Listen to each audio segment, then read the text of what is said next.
Hi hello నమస్తే అందరికీ. ఈరోజు అయితే నేను బీరకాయ పెసరపప్పు కర్రీ చూపిస్తున్నా. ఫస్ట్ ప్యాన్లో ఆయిల్ వేసుకొని మంచిగా వేడెక్కినాక ఆవాలు, జీలకర్ర, గ్రీన్ చిల్లీస్, ఆనియన్స్, ఉప్పు, పసుపు వేసి మంచిగా మగ్గించుకుంటాము. తర్వాత పెసరపప్పును మంచిగా వాష్ చేసుకొని సోక్ చేసుకొని పక్కన పెట్టుకుంటాము. ఆనియన్స్ మంచిగా కుక్ అయిపోయిన తర్వాత సోక్ చేసుకున్న పెసరపప్పును యాడ్ చేసి కొంచెం సేపు ఫ్రై చేసుకోవాలి. తర్వాత జింజర్ గార్లిక్ పేస్ట్ వేసి అది రా స్మెల్ పోయినంత వరకు మంచిగా కుక్ చేసుకొని ఈ పాయింట్ ఆఫ్ టైంలో బీరకాయ పీసెస్ని యాడ్ చేసుకొని మంచిగా మిక్స్ చేసుకొని మగ్గించుకుంటాం అనమాట.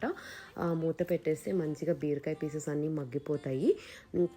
అవి బాగా మెత్తగా అయిపోయిన తర్వాత ఇందులో కొంచెం కారం మీ టేస్ట్కి సరిపడేటట్టు యాడ్ చేసుకొని ఒకసారి మంచిగా మిక్స్ చేసేసుకొని మీ కన్సిస్టెన్సీ ఎట్లా కావాలో అంత వాటర్ అయితే యాడ్ చేసుకోవాలి. నాకైతే మరీ రన్నీగా వద్దు, అందుకని నాకు కర్రీకి సరిపడేటట్టు యాడ్ చేసుకున్నాను అనమాట. మంచిగా బాయిల్ అవనిచ్చి పెసరపప్పు మంచిగా ఉడికితే సరిపోతుంది. ఇది చాలా యమ్మీ ఉంటుంది, ట్రై చేయండి.